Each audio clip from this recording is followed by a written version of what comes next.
beautiful Americans.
I'm up in here trying to tell y'all what's up, man.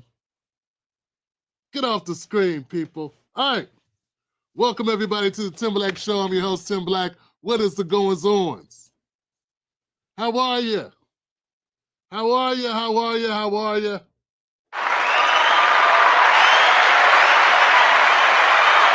Yeah. We're in the house tonight, people. We're doing what we do. Welcome back to the show. I want to say what's up to my people on Facebook, YouTube, and X. What up, people? Got my people in the house doing what they do. What's up to my moderators, Black Mamba and Buck Bewley? Welcome to the Tim Black Wolf Pack. Give it up for the Wolf Pack in the house.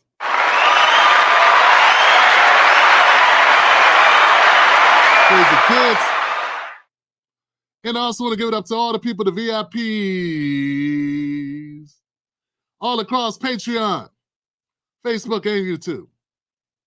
Thank you for doing what you do to keep this show alive.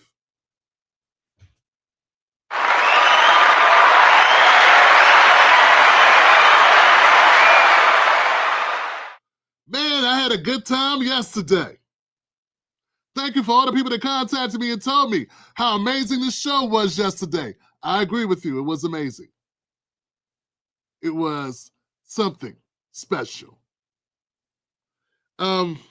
I hope I can follow that up, man. It is what it is. We'll do our best tonight to be just as provocative and real as we were yesterday. What's up with y'all, though, man? Are you guys really ready for some truth telling? If you're new to the program, let me tell you, my name is Tim Black. This is my show. We are a U.S. politics show. We also cover breaking news in Black culture. We've been doing this now for 13, 14 years, and it doesn't look like we'll stop anytime soon. So, yeah. I got my people who've been holding me down for several years. You know who you are, and I want to say thank you for what you do. Now, to my brothers and my sisters in the mix, to my people, let me put some stuff from banners up, man. I got banners. Let me put my VIP banner up. This is a VIP banner right here. See these people? These are people that do what you need to do. Go to timblacktv.com to find out where you can donate to the show, support the show, become a member of the show. Go to patreon.com, Tim's Take Live, or join right here on YouTube, or join right here on Facebook. Yeah, I guess you could join on Facebook. I would suggest YouTube and Patreon, okay? Because I can upload users, member-only content on Patreon. And then I can put member-only content on YouTube.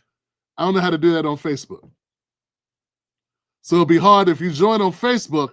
It's hard to get you the members-only content because the platform is not made for that. It's not built in. You can still get a link to YouTube, but it's harder because you're not in the...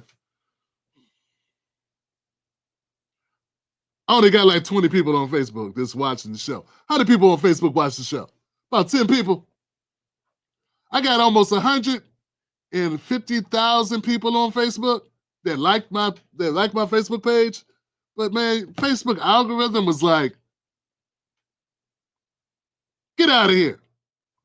You know what I'm saying? Like Facebook algorithm never liked my ass. I got 7 people on Facebook. I was shooting too high. I was exaggerating. It's the number 7. Give it up for the lucky number 7s.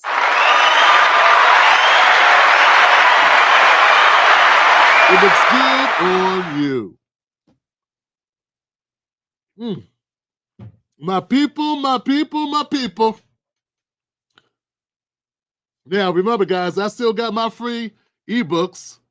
Don't cost you a dime. It took me some time, but they don't cost you a dime. Go to presidentialimpact.com and get your copy of my ebook about the presidential powers. And go to Kamala8reasons.com. Kamala8reasons.com. to find out why she lost.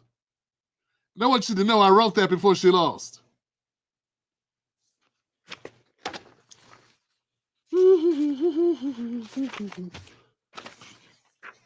All right now. So I like to get the night started off. Can we get the night started off with a bang? I want to start off with a different note. Can I do that? Can we start off with something a little different? First of all, am I the only person that's been running into rude people all day today? Man, I had to look. No, let me back up. Let me give y'all something that's more important than anything I'm about to cover. Okay? More important than anything I'm about to cover, folks.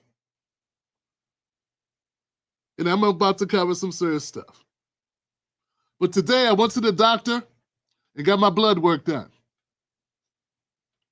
So all you young men and not so young men, but young at heart, I want to inspire you. I want to be that thorn in your side. I want to be that stone in your shoe to remind you. Go down there and get that done. Go on. You're too damn important to lose over something that may have been treatable, but you just didn't know about it. I'm busy as hell. I'm a one-man show. I got so much to do. I do the graphics. I do the editing. I do the video research. I do everything you see here. Everything that brings the video to you. I do my own wardrobe. I do my own lighting. I do my own editing. I do everything. Everything you see is so much work that's done. Hours of research. But you know what I took time out to do in this one-man show? I went down and got my damn blood work done. Now, I was supposed to go yesterday. So, I'll keep it real with you. When I'm talking to you, I'm talking to me. Just know when I'm talking to you, I'm talking to me myself. So look, man, you know, nobody's perfect. But drag your ass on down to the place and put the thing in the arm and do the thing you're supposed to do. Stop playing around. Them babies ain't gonna be okay without you. You're too damn important. They love your ass. Why? I don't know. But bring your ass down there and do what's necessary. All right. Did that work? Anybody feel motivated to go get their blood work done? All right, now check this out, guys. Hell, give it up for that. I don't think I've ever watched a broadcast where anybody ever took time out to do that. I've never seen Don Lemon take time out of his show from selling us up to corporate road, selling us out for corporations and the Democrats, to tell people to go take care of their health. I can't recall Simone Sanders or Joy Reid taking time out of tap dancing for Joe Biden to look out for your ass or mine. So we just did something.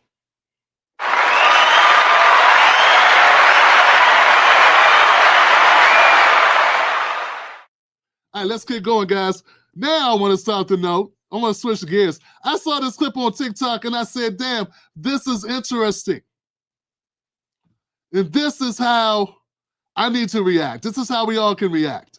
Whenever someone gets on your nerves, fam, and they want you to come outside yourself, you feel a need to come outside yourself. Either you want to smack them or you want to tell them off, whatever they're pushing you to do. Just remember, you don't control how people react. You don't control how people act. You only control how you react. This is the thing of beauty. They're so incompetent. That's a... Oh, hi. They say you need to speak to a manager. Yes. What's happening? Trying to understand why you all are so incompetent. That's a wild place to start.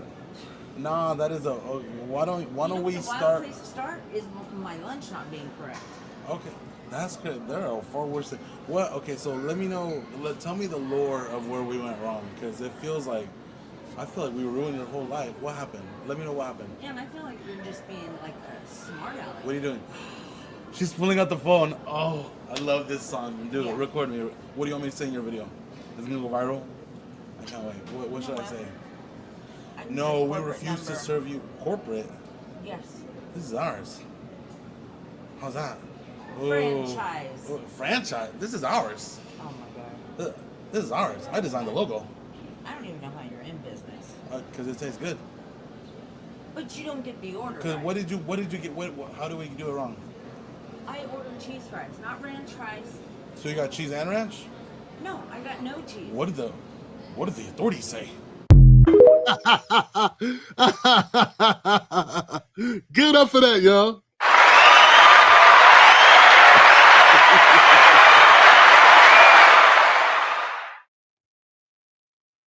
What did the authorities say? Classic. Now, I got a feeling that was staged, and I don't care either. I do not care if it was staged, because it was good. You know, when things are good, you don't care if they're staged.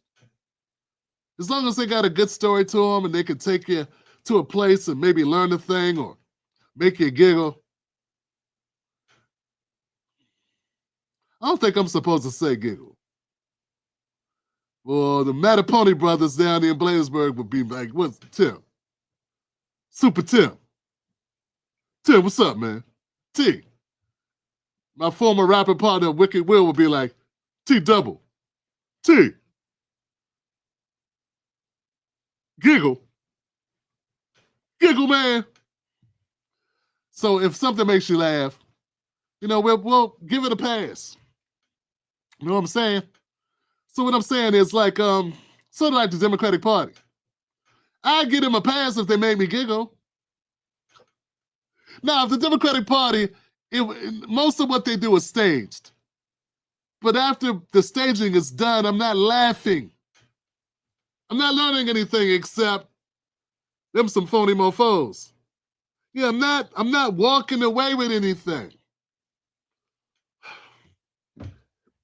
Take this clip of Kamala Harris that was sent in by my brother Aaron, the founders of Alpha Kappa Alpha. Check her out, giving them some words of encouragement.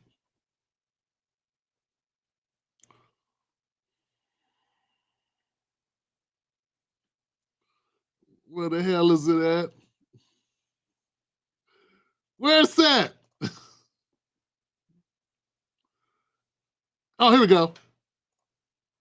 Happy Founders Day to everyone. Happy Founders Day, 117. Kappa Alpha, dear Alpha, Kappa Alpha. We all have lived part of the edict of our extraordinary sorority, which is to live in service to all mankind. And I'm so proud of the work that the members of our sorority and our sorors have done in connection with this administration that has had an impact on the entire country and the world. And we will continue to do this work. Head up, shoulders back. Yes. With grace and with purpose and with faith and with the knowledge that we are all in this together doing extraordinary work. So I thank everyone, and I'll see you soon. Happy Founders Day. Yeah, you know, I don't know much about the Founders Day. I said I don't know much about the Founders Day, but I don't want to disrespect those ladies that are enjoying their time with Vice President Kamala Harris as they celebrated 117 years. It says, we're proud to continue their fight for freedom of opportunity and equality. Let's continue to lead with purpose and be in service to all mankind. Happy Founders Day. And it sounds like it's a positive idea based on something that's going to be helpful to the community. The only problem with it is, that's the vice president. What'd she do for you? What'd she do for you?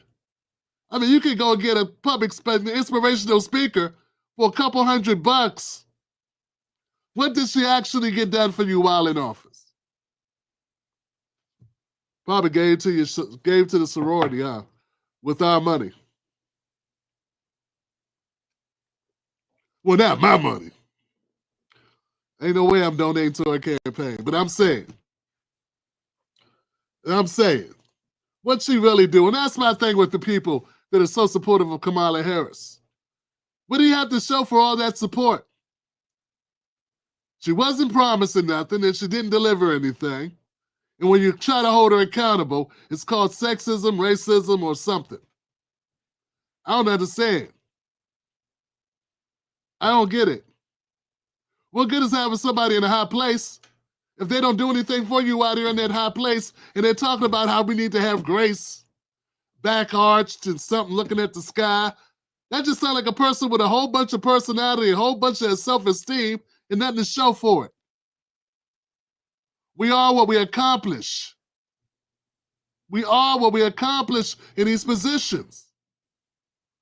It's not enough just to become vice president. It's not enough to become it's not enough to get a position. It's what you do in it.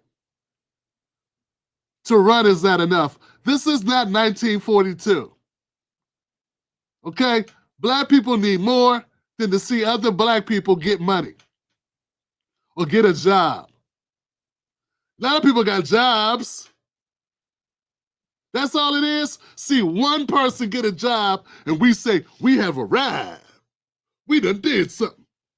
I don't know if you're noticing that, but only one person can be vice president at a time. That's not a black job.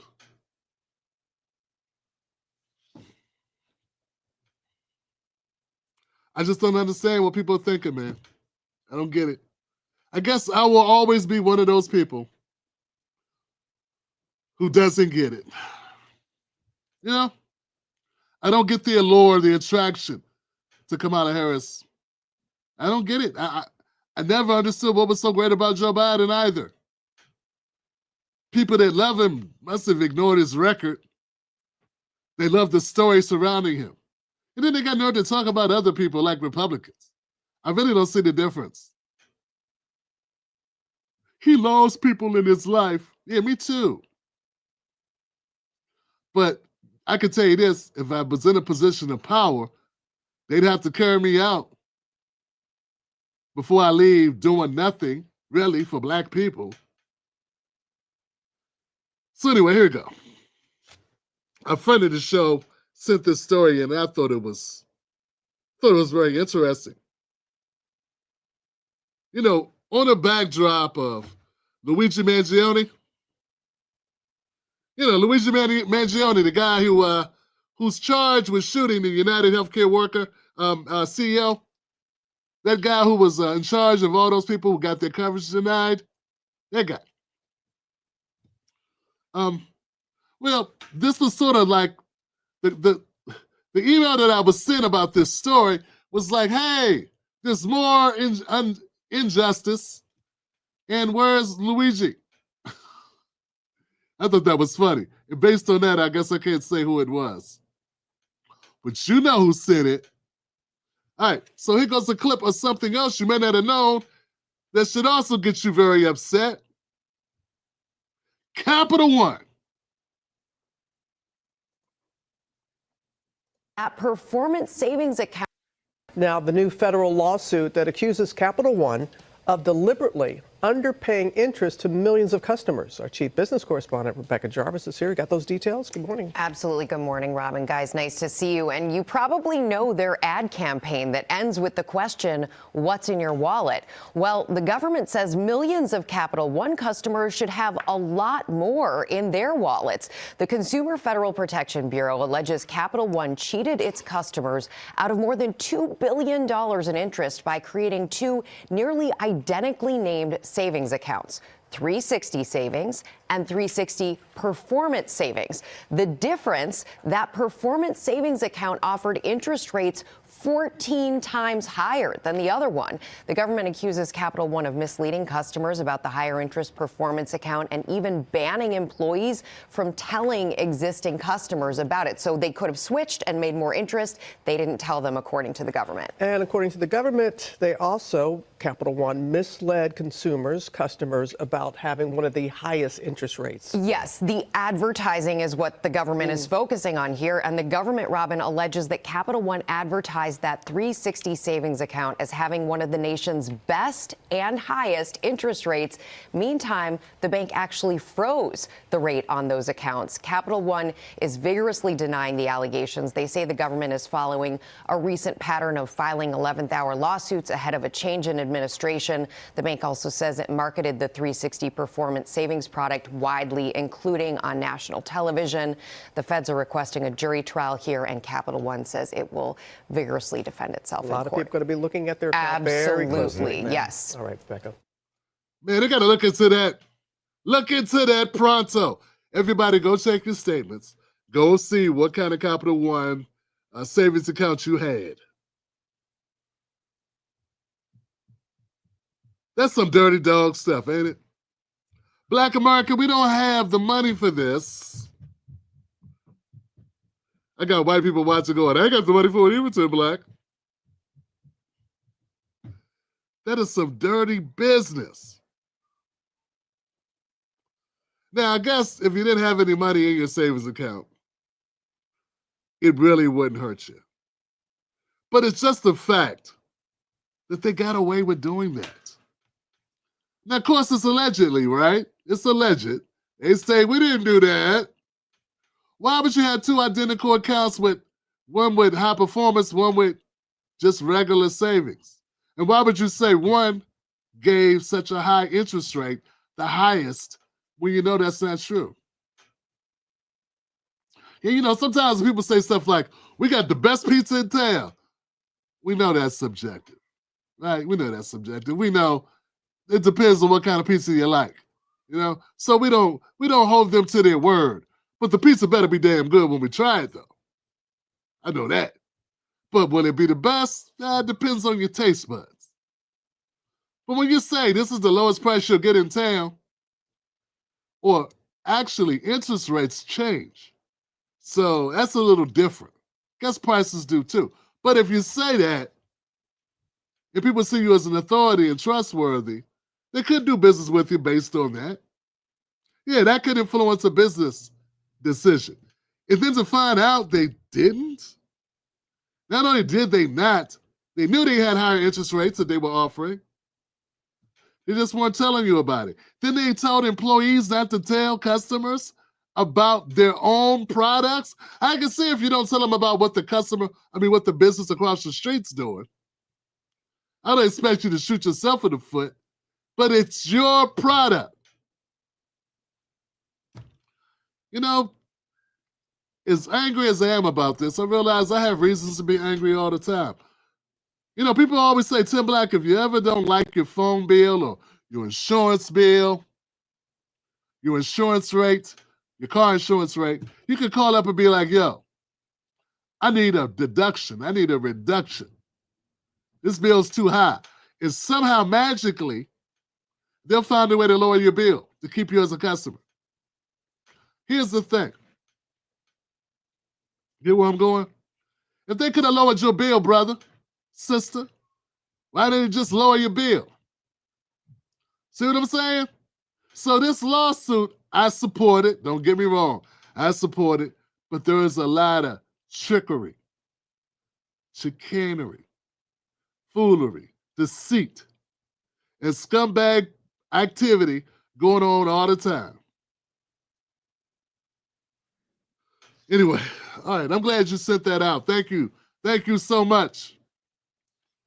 Shout out to the Tim Black Wolfpack for sending me story ideas. And by the way, guys, if you have story ideas, send those to me at tim@timblacktv.com. Tim@timblacktv.com. That helps out a lot. Sometimes it's hard to keep up with all the content and stuff going on. I appreciate you. Have you heard what's happening with the Israel-Hamas? People calling it the Joe genocide. Have you heard about it? Have you heard about the ceasefire? Okay, so this is the thing. I reported on it yesterday. The ceasefire, folks, that Joe Biden announced about the Israel attack on Hamas, It came yesterday. And Joe Biden was very much wanting to be the person taking credit for it. That's why at his 11.9th hour, he runs out and says he got this thing done. He wants to announce it. Okay. Here's the thing, though, guys. I don't think Joe Biden had a whole hell of a lot to do with it. In fact, people are saying, even people that I usually would not hear say this, are saying this. They're saying, hey, we got to give that to Trump. Yeah, because Trump, he stepped up. He said, hey, we better get this deal done. We better get these hostages home. So, if you missed it yesterday, let me just make sure you see the clip where Joe Biden announces the ceasefire.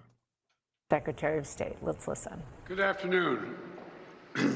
It's a very good afternoon because at long last, I can announce a ceasefire and a hostage deal has been reached between Israel and Hamas.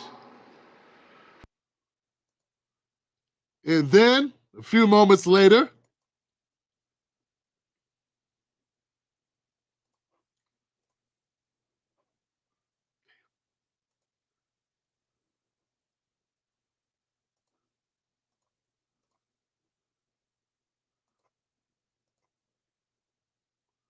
talk amongst yourselves. Sorry about that.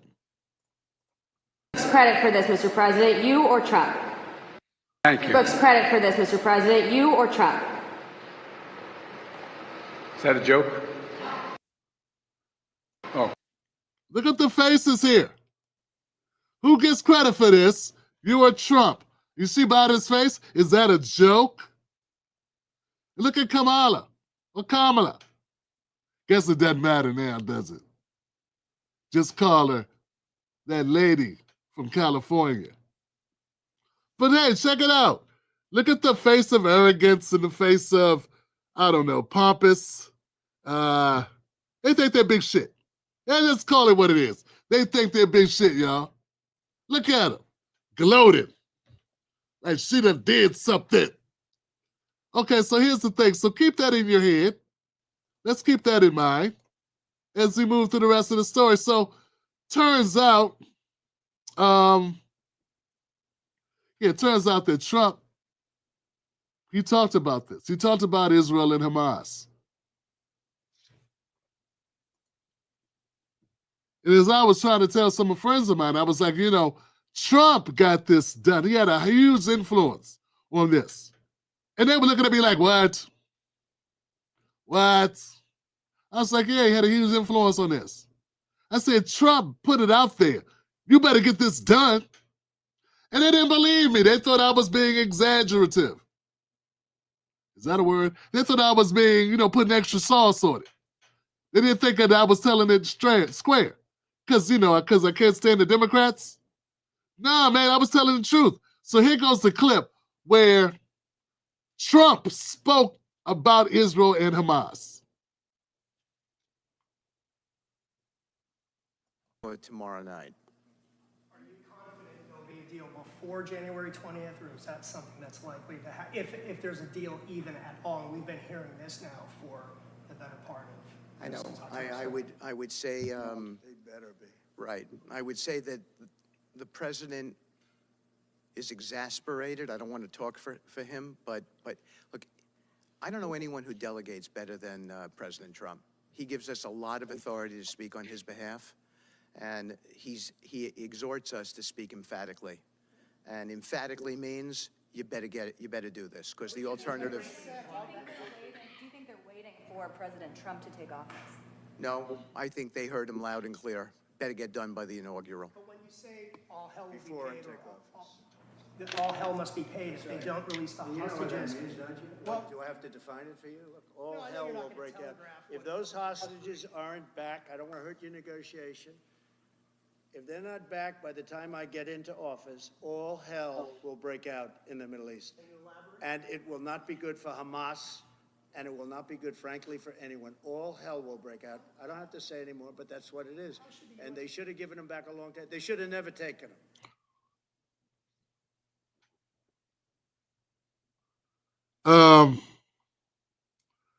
Yeah. That person who said that I was being exaggerating might want to apologize. I mean, it's okay, you're wrong. You know, it's okay to be wrong sometimes. No, Lord knows I've been wrong. You know, but you got to admit when you're wrong. So go ahead and say, sorry, Tim Black, my bad. You were right. Yeah. Trump said there's going to be hell to pay. All hell's going to break loose. Now, you can interpret that the way you want to interpret it. He went on to talk a little bit more about it. There should have never been the attack of October 7th. People forget that. But there was, and many people are killed. They're no longer hostages. I have people from Israel and others calling, begging me to get, you know, we had also people there from the United States, just so you know. They're holding some so-called hostages from the U.S. But I've had mothers come to me and fathers crying, can I get the body of their son back? Can I get the body of their daughter back? That beautiful girl where they threw her in the car, pulled her by her ponytail and threw her in the car like she was a sack of potatoes. I said, what happened to her? Sir, she's dead. Like a 19, 20-year-old beautiful girl. And the way they treated her. And I just say it this very simply. Steve's got a job to do. He's a great guy, great negotiator, great person. They respect him over there already. It's what we needed over there. We have people that know everything about the Middle East, but they can't speak properly. They don't know. He's a great negotiator. That's what I needed. I could have sent that gentleman right over there, Hussein. He's a great negotiator. There are people, they're rare. Great negotiators are very rare, like a great surgeon. Okay, he went over the, you know. Okay, he went off the rails a little bit. It's Trump. He had to say all that shit. But the bottom line is, he said what he said. He said, if you don't let the hostages go, and now all of a sudden we got a deal. And it's before Inauguration Day. Now, if you want to believe that they did this to help Trump, you can go ahead and think that. But I got to believe that Biden did not want to prove Trump right. Right? Because Biden's a petty dude. Like, why would Biden want to take credit for himself?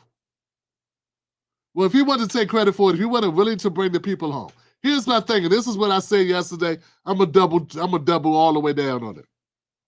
If Biden could have got those hostages home, why didn't he do that 15 months ago?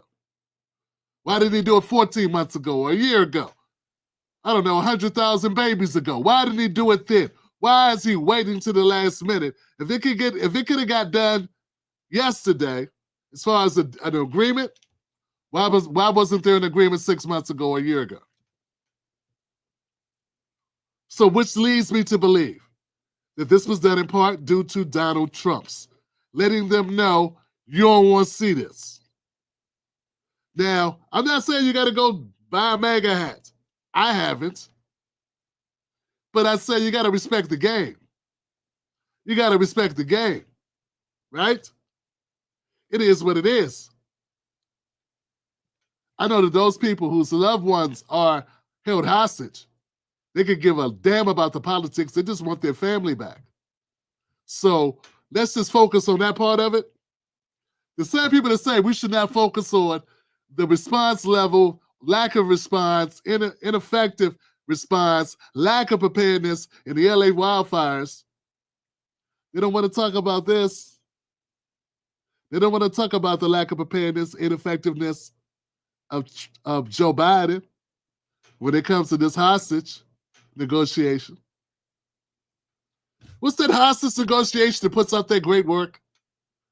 It's a great guy. It's a guy out there who's an amazing speaker, who's a hostage negotiator. He's on TikTok. We should have got this guy, man. This guy's amazing. Damn it, I don't know his name. This one little light right here. Not you, Two Penny. I'll find him. He's on my, one thing good about TikTok is when you watch something enough, it's always quickly into your algorithm. Anyway, whoever had Joe Biden's back or whoever was doing his negotiations sucked. Okay? because now something's getting done. And it looks to me like Trump's got to get the credit. Now, we know there are people that won't give him credit, but there are people that did give him credit. Here goes the ladies on The View.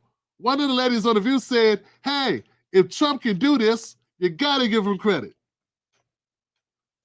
If he does good, if he gets the Israeli hostages out, I promise I will wear a MAGA hat for one day on the show and say, thank you for doing it. Yeah. And then she'll knock it right off my head. But like, you have to be able to cheer for wins when they happen and then call out relentlessly the wrongdoing. Well, yeah, she said, hey, if Trump gets it done, you got to cheer for it. You got to cheer for the wins, and you got to call out the BS loudly, but you should also cheer for the wins. Okay? So, yeah, okay, I support that. If it's a win, it's a win. Once again, this does not resolve the problems in the Middle East. This does not resolve what brought them to this point. It doesn't. But this is a ceasefire for now. So,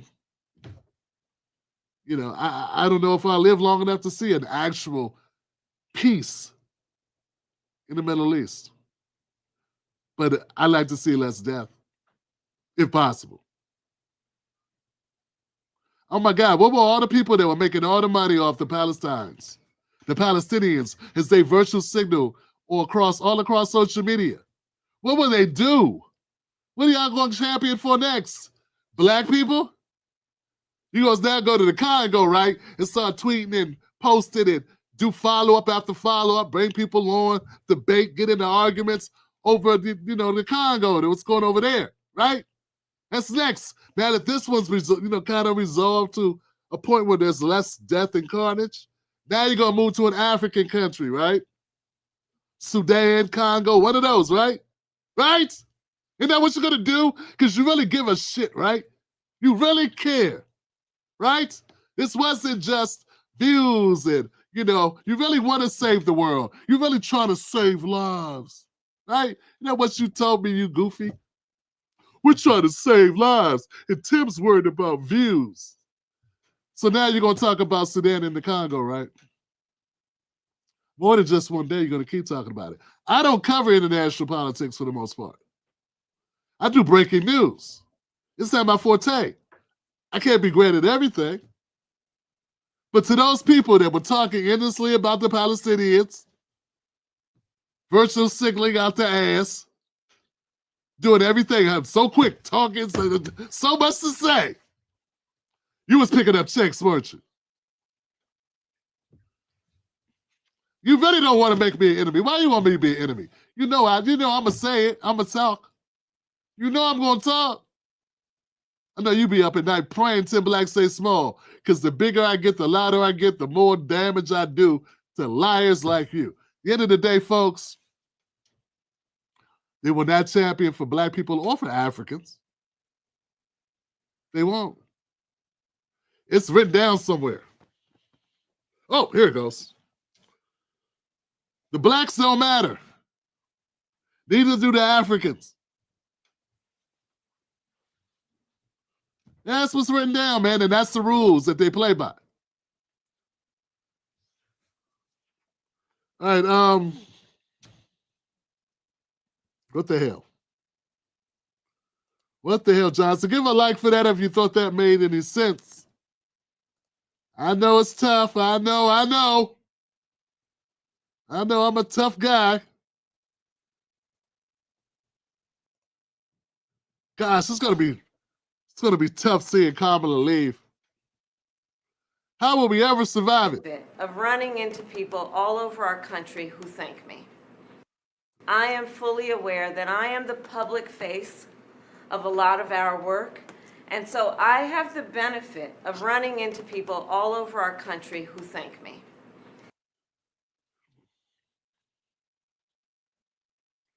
Oh, what people? She has the benefit of running into people that thank her. What do they thank you for, Kamala? All over our country who thank me. And I will tell you, I am fully aware that when they are thanking me, they are thanking our team for the extraordinary commitment that you each have and as a team have. And the team that blew through $2 billion to get stumped, unlike any Democrat has been stumped in the last 40 years.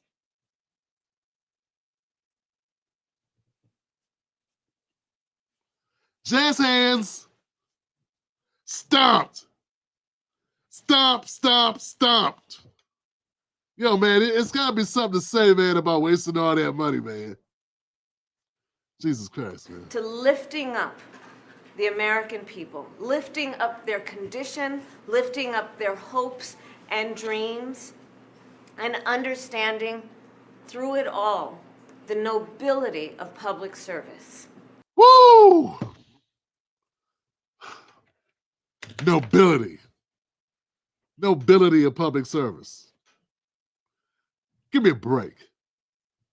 Cut the cap. You mean Bill Clinton in the office getting a little special attention from an intern? You mean like nobility like that? You know, nobility like Obama dropping bombs till we ran out of bombs, or going down to Flint, Michigan, and pretending to drink water in front of those babies as they're getting poisoned with toxic lead water? You mean nobility like that? That what you mean? I'm just checking. I'm trying to figure out, what's the nobility? What's the nobility? Man, whenever she talks, it's just, fingernails on the chalkboard. And the stuff she says. And I know, Tim, she's about to go away. You don't know that. Baby kid, we don't die. We multiply. Folks, I don't know, man. I don't think she's going nowhere. I think we'd be too lucky. Like it'd be Christmas for us for that to happen. Okay, guys, let's switch gears. Let's go to Kamala Harris. Before I do that, did you hit the like button yet on the show? Did we get a like? Did you hit like? People on Twitter, X, come on over to YouTube. Hit the like button. People on Facebook, all 6 of you, come on over. Come on over and hit the like button for us. What else? Yeah. Check this out. The Congressional Black Caucus put out a statement today. It was about Joe Biden, and I thought it was hilarious. It is a statement on President Biden's farewell address. And they talked about how great Biden was. Folks, if you want something, let's say for sake of, just ride with me, let's say you have a really bad stomachache. And you know you feel better if you could just expel whatever's in your stomach that's making you sick, if you could just get it out of you. But you're not the type of person that likes to gag themselves. You know, I'm one of those people, I don't want to do that. I'll tough it out first, you know? But you know you'd feel better if you could just get it out. Well, you don't have to gag yourself. All you got to do is read this shit, this Congressional Black Caucus statement about President Joe Biden's farewell, and you will, whatever's in you is going to come out. Every exit of your body, every bodily orifice is coming out, because this, my friends, is a hot mess.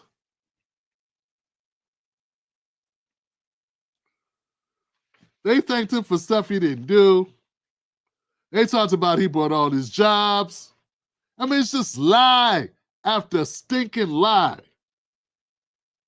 He built up more black businesses. Congressional Black Caucus is a disgusting, backstabbing organization that lies for the president, only if he's a Democrat.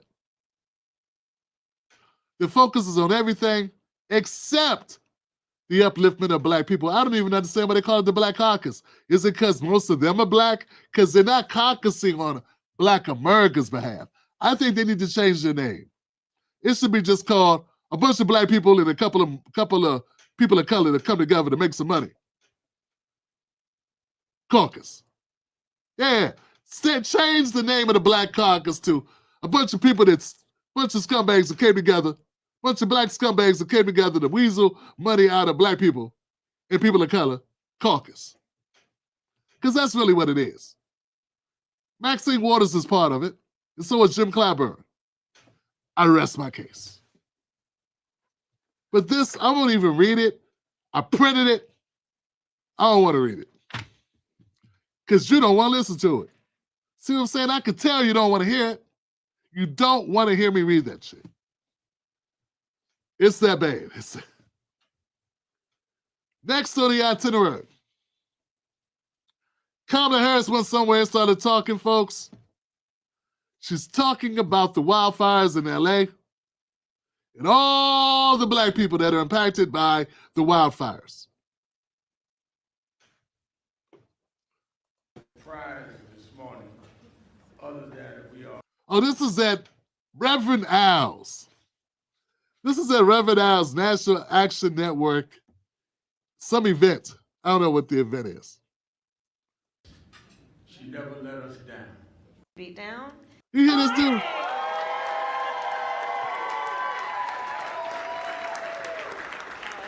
You know what that hug's for, right? That hug's for that $500,000 that Kamala Harris gave him. Yeah, that hug, you know what that hug is for, right?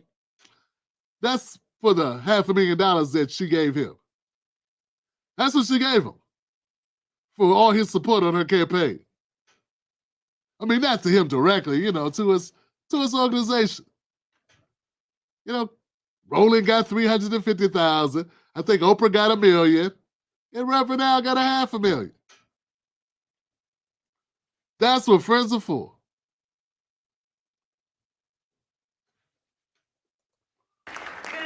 About generations of families that have lived there.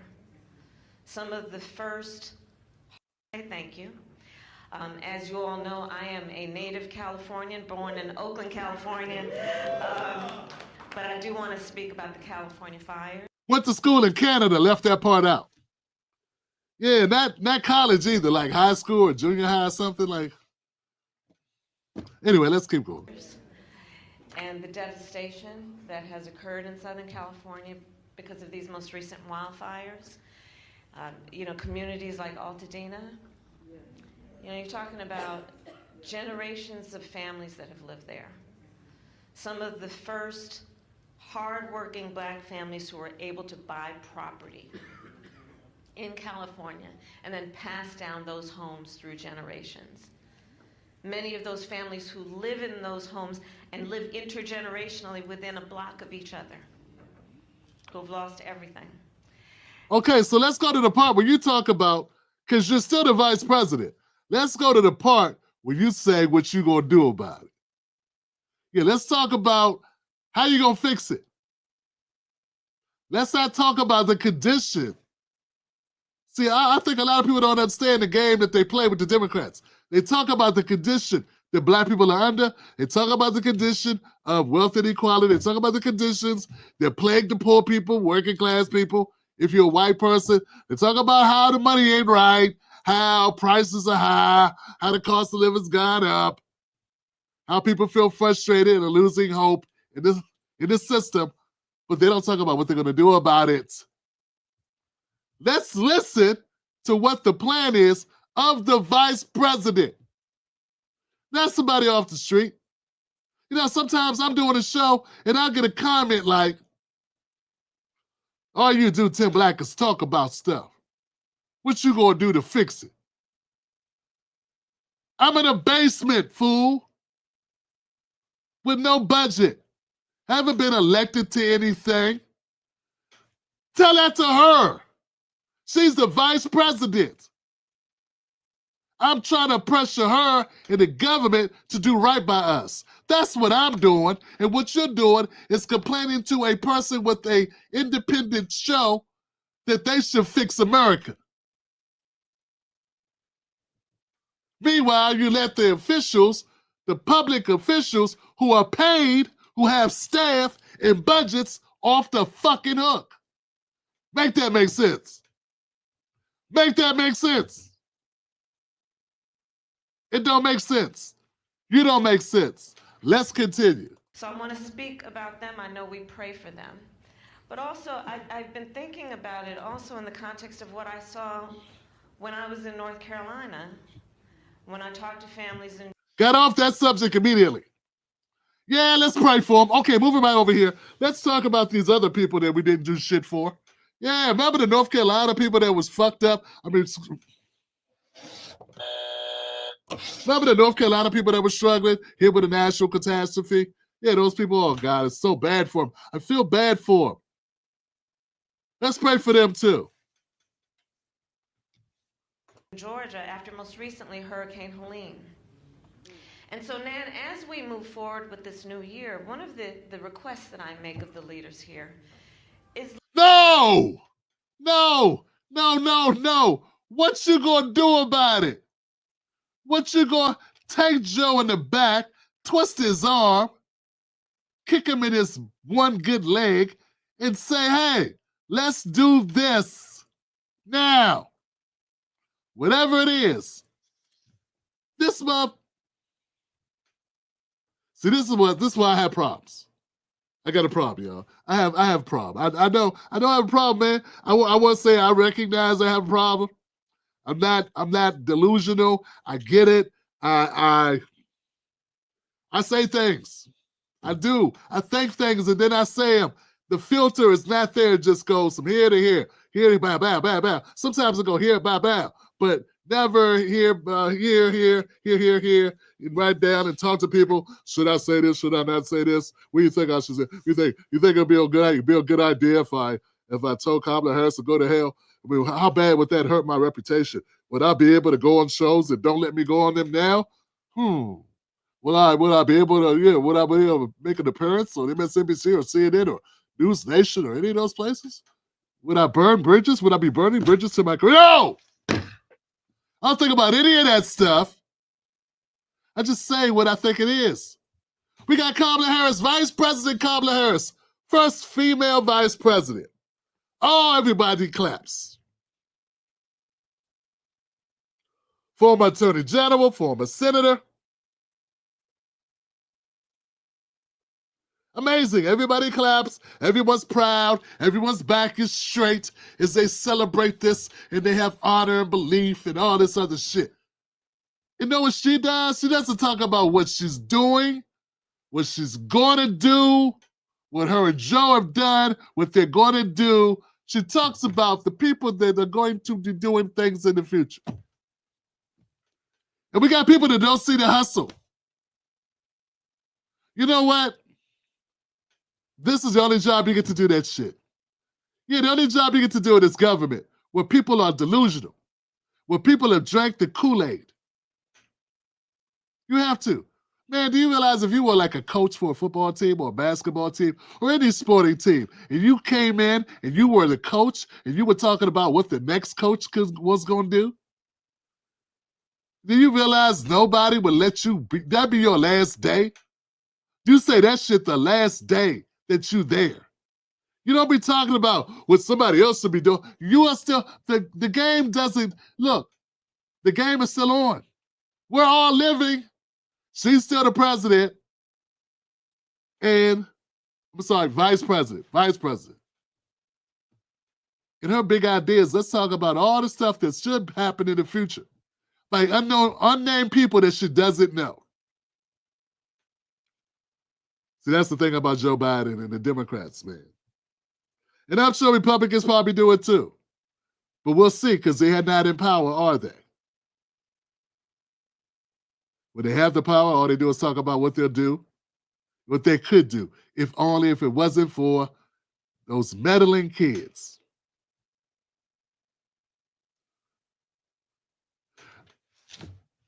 I was talking to Mrs. Black the other day, and we talk a lot about politics. Mrs. Black becoming pretty politically astute. It's all forced upon her because she don't want to hear this crap. We were talking about how much repercussions Liz Cheney received from going against Trump. And people are still pissed off at Liz Cheney. They haven't let her live it down. Probably one of the most hated Republicans in the history of Republicans. I mean, maybe Paul Ryan is up there, but I think she even beats out Paul Ryan. All because she went against Donald Trump. And I said, Mrs. Black, you know what? That's how it's supposed to be. If the president has an agenda and you're supposed to be supporting the president, you're in the same party, you don't support him, yeah, you got a price to pay when you go against him. That's what it's called. That's how it is. It's not right. But what's right? Politics is a dirty game. If I have an agenda and I'm trying to get it done, and you're in the way, there's going to be hell to pay. Now, flip the script. Let's go back to when the Democrats were trying to get things done. Remember that child earned income that pulled all those children out of poverty? There was a guy in West Virginia by the name of Joe Manchin that put the brakes on that. He voted against it. Did they ostracize Joe Manchin and the Democrats? Did Joe Biden say he waged war on Joe Manchin? No, he didn't. No, because that really wasn't a problem for him. Joe really didn't want to get shit done. Can't you see through it? When Trump has an agenda, he got an agenda. When Biden has an agenda, you don't know if he mean it or not. It's like, maybe this will work. Yeah. It's a wish list. Like, or worse than that. Maybe Joe Manchin didn't get the hounds of hell sent on him. Maybe they didn't unleash the Kraken on the Kraken. Maybe they did not unleash the Kraken on Joe Manchin because Joe Manchin was being a good soldier by going against this initiative. Maybe, for all we know, Joe Biden could have called up Joe Manchin the night before the vote and talked his ass out of voting for it. I mean, he is a scumbag, right? I mean, please explain to me, why is it Trump rides for his shit and Biden doesn't ride for his? Why is it that Trump is willing to Trump's people was willing to bring in a guillotine for Mike Pence? Because Mike Pence wasn't going along with the program. No such thing is done with the Democrats. If we can't pull the rest of these poor black kids out of poverty, so what? So what? We got to be decent and respectable. See, I don't make excuses for it. I don't have time to make excuses for it. My time is better spent calling it out. You can make excuses if you want and come up with all the fantasy ideas. I got all these people that say, Tim Black, I really like you, but sometimes I disagree. Yeah, do you disagree with this? Do you disagree with the fact that your president, Joe Biden, let that opportunity pass?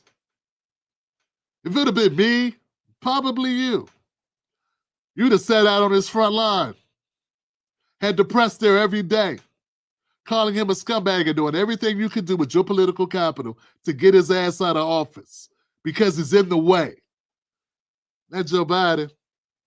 Instead, we let those children fall back into poverty. And we got the Congressional Black Caucus writing farewell letters about how great Joe Biden was for bringing back a percentage of the jobs that left during the pandemic, as if those was new jobs. These are scumbags. Politics is a dirty business, but some people are dirtier. Let's go to my last story, guys. Last story is going to be Joe Biden. It's a doozy. He gives his farewell address. That's right, Joe Biden, it's over. Boy, the time flies when you're having fun. Oh, shit. I didn't cover Morning Joe. That's okay. I'll save it. Anyway, here goes Joe Biden's. Let's talk about Joe Biden in his farewell speech. Morning Joe was caping for Joe Biden. He was saying how Joe Biden, he was very cognitively aware, and there's rumors, there's this talk about Joe Biden having a mental decline was nonsense. He got into an argument with the person on the show, and a friend of the show, Sharon, sent that in to me. I thought it was an amazing clip. But hey, in the interest of time, let's move on to Joe Biden's first. Here, with his farewell address. Let's see what Joe Biden had to say on his way out the door, folks. You tonight from the Oval Office. Before I begin, let me speak to important news from earlier today.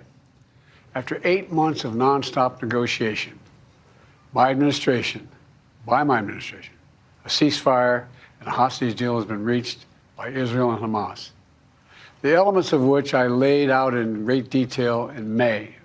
8 months. So let me get this right. The first 8 months of the genocide, you didn't talk about it. You didn't talk about it the first 8 months. Let me get this right. Hostages have been held since the first week.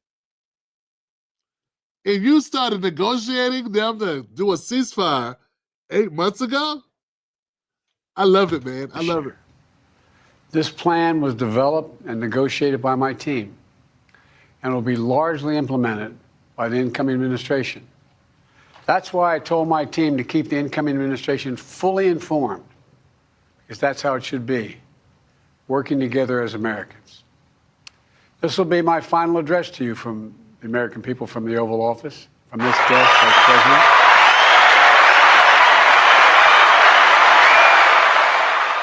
And I've been thinking a lot about who we are and maybe more importantly, who we should be. Long ago in New York Harbor, an iron worker installed beam after beam. Nah, we ain't gonna do that. I ain't gonna do that to you. Let's go. I ain't gonna do it to you. Okay, hold on. Reflect the timeless words, but they hiring American workers, materials, and to their families, providing medical care and education benefits and more for their families. You know, it will take time to feel the full impact of all we've done together. But the seeds are planted, and they'll grow and they'll bloom for decades to come. At home, we've created nearly 17 million new jobs, more than any other single administration. That's because you lost 20 million jobs when we shut down everybody during the pandemic.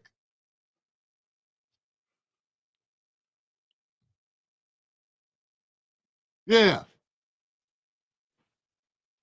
How many times, I guess I gotta say it, if you and your wife separate, then get back together, is she a new wife? Or is it the same wife? I mean, she may have a different hairstyle. She may have lost a couple pounds because she was back on the market for a while. Yeah. You have lingering thoughts about maybe that other guy she was with may have been a little bit better than you in bed or whatever. You go through stuff. She likewise may have thoughts. But when you get back together, is she a new person? Or is that the same person? I'm just asking. See, Biden would like you to believe that she's a new human being. Similarly, the jobs that he's talking about, these new jobs, these are not new jobs. These are jobs that were shut down because of the pandemic. Then he opened the jobs back up. He let the business go back to business, and the business reopened. And he counts those as new jobs. They are not new jobs. All the Democrats, all of them count these as new jobs. My goal is to inform you. I can't talk to them. They loopy. They are zombies. Biden, Kamala, they can't be talked to. They can't be reasoned with. You ask them what time it is. What time is it? They say, blue. Blue. Obama. What would you like to eat tonight? Michelle, their brains are gone. They cannot be reached. There's nothing you can do with them. All you can do is save yourself. Run fast. Get the gun. Go in the kitchen, get the knife, and send a ham. Last time, folks, Joe Biden did not create 17 million new jobs. A single term. Example. I have no doubt that America's in a position to continue to succeed. That's why my farewell address tonight, I want to warn the country of some things that give me great concern. Uh-oh. This is rich, folks. Now, everybody pull your chairs up closer. Cut your volumes all your way up. Here goes Joe Biden telling you about things that concern him. I wonder if any of them are going to be about black people basically being replaced. Yeah, what if that's going to be something that you're going to talk about? I got a feeling it's not. I think you're going to try to scare us about misinformation. Ooh, information. All the fucking problems we got in this country. You know how out of touch you got to be? Yeah, how out of touch you got to be the president of the United States. You can sit up here and tell people of all the things that are scaring you. Heart disease, cancer, serial killers, human traffickers, organ harvesters, pollution, bad water, gout, ugly women getting OnlyFans pages after you paid. All the things he can tell you about. This month, he gonna waste your time and say, misinformation. People are looking at websites that I don't like. People are following people on X and TikTok who I don't like. These are very unserious people. This is a dangerous concentration, and that's a dangerous concentration of power in the hands of a very few ultra-wealthy people. And the dangerous consequences if their abuse of power is left unchecked. Today, an oligarchy is taking shape in America of extreme wealth, power, and influence that literally threatens our entire democracy, our basic rights and freedoms, and a fair shot for everyone to get ahead. We see the consequences all across America, and we've seen it before. More than a century ago, but the American people stood up to the robber barons back then and busted the trusts. They didn't punish the wealthy. They just made the wealthy play by the rules everybody else had to. Workers want rights to earn their fair share. You know, they were dealt into the deal, and it helped put us on a path to building the largest middle class, the most prosperous century any nation in the world has ever seen. We've got to do that again. In the last 4 years, that is exactly what we've done. People should be able to make as much as they can, but play by the same rules. Pay their fair share of taxes. So much is at stake.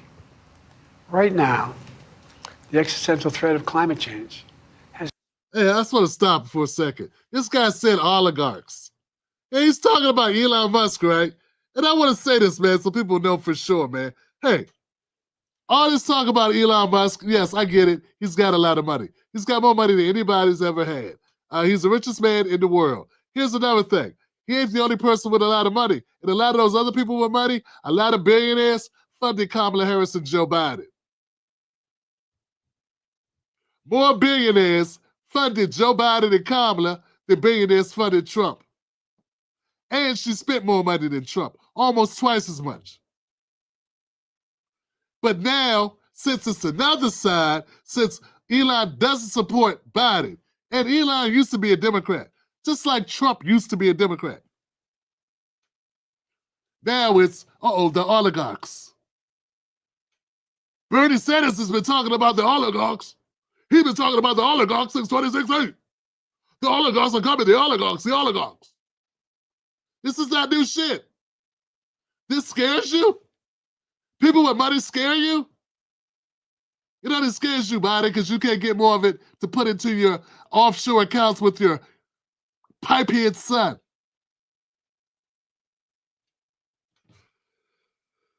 A fair shot for everyone to get ahead? Come on, Johnson. Anybody believe that? Does anybody really believe that? I know we got some young people. We got some Gen Z who don't know anything, and it's fine. You're young. You're not supposed to know. Be quiet. Go take out the trash. The bottom line is, America's never been a fair shot for everyone. Okay? For some people, the three-point line is a half-court shot or a full-court shot. For other people, it's right under the fucking basket. That's America. Get used to it. Don't listen to this bag of bones lie to you and tell you that duck grease ain't greasy. He said the wealthy will play by the rules. When has wealthy people ever had to play by rules? Wealthy people make the rules because they own the politicians. That's how the system works. And see, when these Democrats sit around dumbfounded, not understanding why Trump became the president again, it's because of stupid statements like this. Only a fool would get up here and say, we have to make the wealthy play by the rules. Once upon a time, the wealthy played by the rules. This is garbage. JFK, the Kennedys were bootleggers. They sold the crack cocaine of their time. And they became president and attorney general. And this guy's up here talking about the wealthy play by the rules. It's no mistake that when he talks about America created the largest middle class, that don't include our ass. Okay? That was at a time when they was giving out checks, giving out money, giving out loans to everybody but us.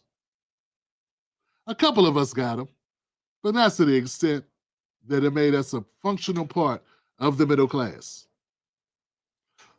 Let's skip ahead a bit, folks. Let's get a little bit further down the road here. Being buried under an avalanche of misinformation and disinformation, enabling a disastrous rise of misplaced power, end of quote. 6 decades later, I'm equally concerned about the potential rise of a tech industrial complex that could pose real dangers for our country as well. Americans are being buried under an avalanche of misinformation and disinformation, enabling the abuse of power. The free press is crumbling. Editors are disappearing. Social media is giving up on fact-checking. Zuckerberg was right, you guys, but it is ass, man. Dang, that is bad. He's used the president of the United States, goes after Mark Zuckerberg, Facebook. See, if they can't control what you think, if they can't control what you get to say, they can't control what people get to say it to you. Folks, there was once upon a time, I would be doing a live stream on Facebook and I'd have 20,000, 30,000 people watching the show. I used to do way better on Facebook. Most people don't know this. YouTube was paying, but Facebook wasn't, but all the people were on Facebook. That changed around 2017, 2018. Yeah, somewhere around there. Just so happened that's the time when the Democrats started going after. They started going after Facebook. Because they say Facebook calls Trump to win. Yeah, so this is all a bunch of nonsense, fam. So you got to understand that's what you're dealing with, and that Trump, he has a different vision on this. But you know, all politicians don't want people being able to talk mess about him, be able to expose him. The government, the CIA, the FBI, all these organizations, they don't want you to have free access, free speech. What's he talking about? Free speech is going away. There's only more speech. There's more people talking than ever before. This is dangerous for if you have a government that's been lying to everybody, telling them that America's the greatest, and now we can see it ain't so great. We can look around and we can talk to one another. We can get the updates that filtered through Joy Reid and Rachel Maddow and Chris Hayes, the Anderson blooper. No, we don't need them to get the information. And that scares them because they can turn the screws on Anderson Cooper. They can turn the screws on Rachel Maddow. They can go after CNN and MSNBC and Facebook, but it's hard to go after us. It's too many of us. Well, it's not hard to go after us. It's a lot of us. We ain't got plenty, but we are many. Truth is smothered by lies, told for power and for profit. We must hold the social platforms accountable to protect our children, our families, and our very democracy from the abuse of power. Meanwhile, artificial intelligence is the most consequential technology of our time, perhaps of all time. Nothing offers more profound possibilities and risks for our economy and our security, our society, for humanity. Artificial intelligence even has the potential to help us answer my call to end cancer as we know it. But unless safeguards are in place, AI could spawn new threats to our rights, our way of life, to our privacy. Who wrote this guy's speech for him? You got to think, guys, who wrote this for him? Who put the speech together? Now, let's think bigger than this moment, right? Let's all consider for a second that Joe Biden had anything to do with the preparing of his speech. Let's all pull our head out of our asses at one time. And without breaking the sound barrier, let's imagine for a second the real way this speech was put together. Let's imagine the powers that be are behind the scenes that have been controlling this man this whole damn time. Because there are people behind the scenes that have been running him. You don't believe for a second that it's been Joe Biden, do you? No. You may have been born at night, you weren't born last night. You know that Joe Biden, in his diminished state, is not putting this together.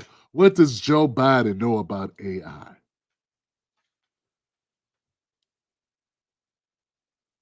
He doesn't even listen to Nelly. Nor does he use ChatGPT, Claude, Grok, or Gemini. No, he uses the potty 10 times a night. And then sleeps for 12 hours.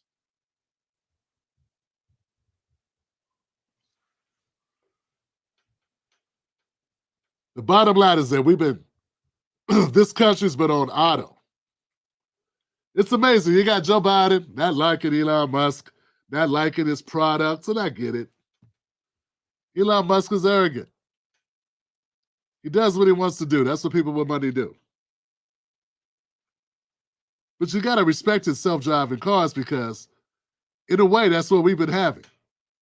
A self-driving presidency that's not being operated by the passenger of the seat.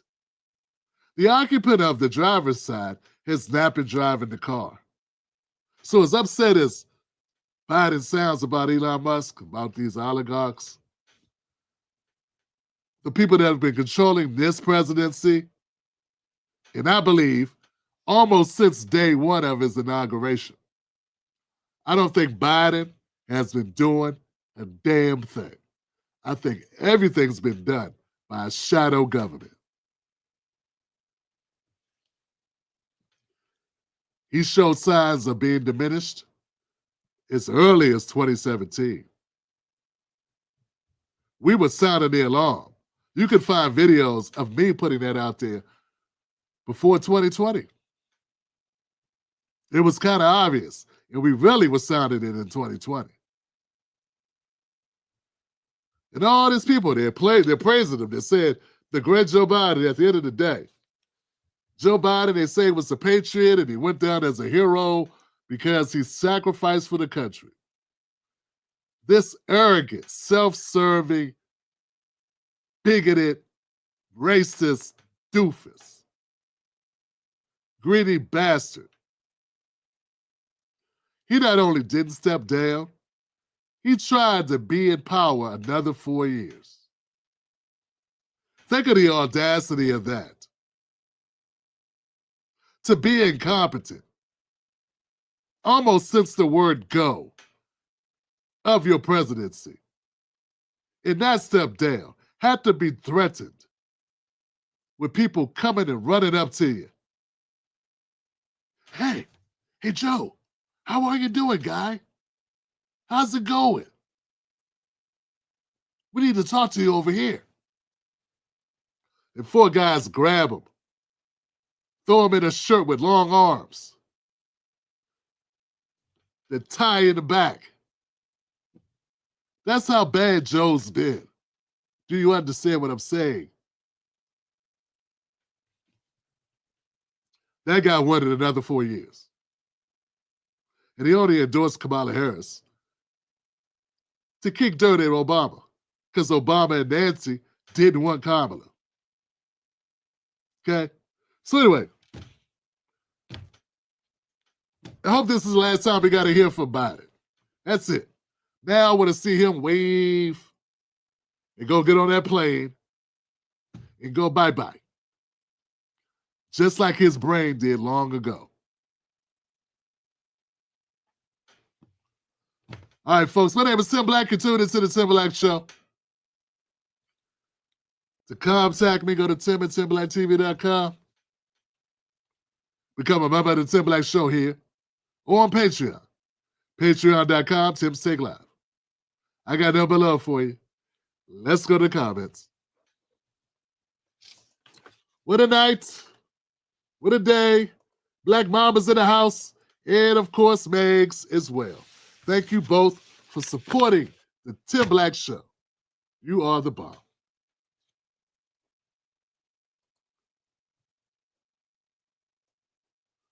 Yep. I see you, Sharon. Schultze, what's up, Schultze? Hey, how you doing, Candy Ray? Trusto Party and Herschel Reed. JD Informant. Cat Negrita, Valerie. MD Williams. Big Pill. Miss B. I can't say it. There it is. Like Reagan's second term. Not there. Here we go, bye-bye. Yep. Nigel, what's up, brother?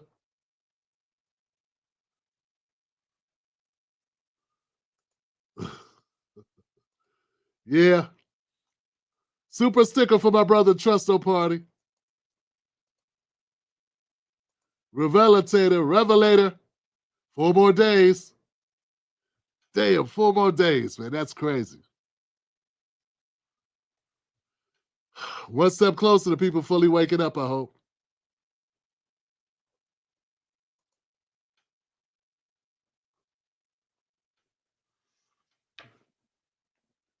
Who's over there on Facebook?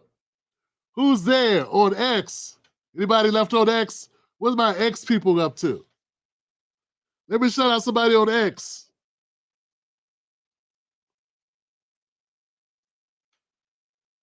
Here we go. I'm going to put a text in. Who's here? Who is here? Let me shout. Let me shout you out.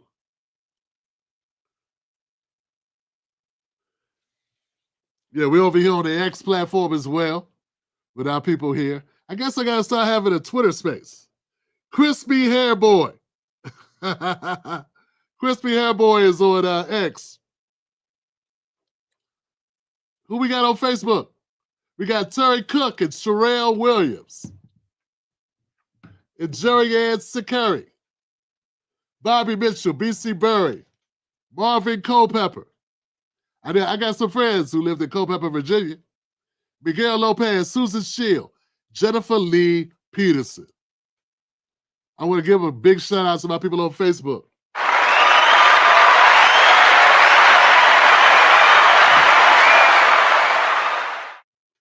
That's it, guys. I got nothing but love for you. We'll be back tomorrow with more Tim Black Show. Thank you for tuning in. I got nothing else, but I'll tell you this. Look,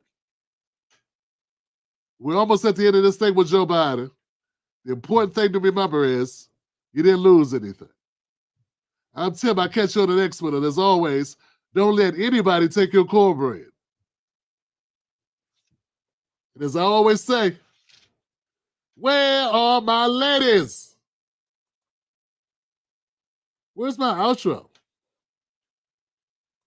Oh, there we go.